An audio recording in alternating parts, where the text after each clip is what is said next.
Het is Harkemasse Boys dat al na 8 minuten verrassend op vastsprong komt. Jury Margarita tikt de voorzet van Berwoud Bijmers binnen. Het is 1-0 voor de Harkieten. Ik denk, wat gebeurt hier?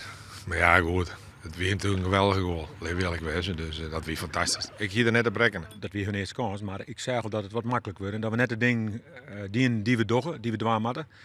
Ja, en dan krijgen we het moeilijk. Harkemasse Boys had in de eerste helft goed staan, maar na het skoft komt Cambuur via Jamie Jacobs wol op lieke zichten. Harkemasse Boys krijgt de bal net voort en Jacobs zit na 10 minuten in de tweede helft de 1-1 binnen. Attentie dan voor de mooiste goal van de jong.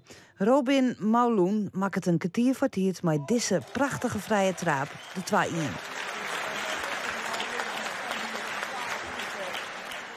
In de laatste 10 minuten wordt het via 2 treffers van Giovanni Korte uiteindelijk 4-1 voor Cambuur.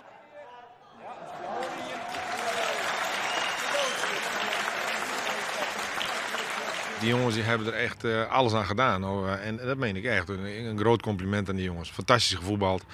Wel verloren, dat is dan het mindere, maar het is Cambuur ook niet zo'n ramp.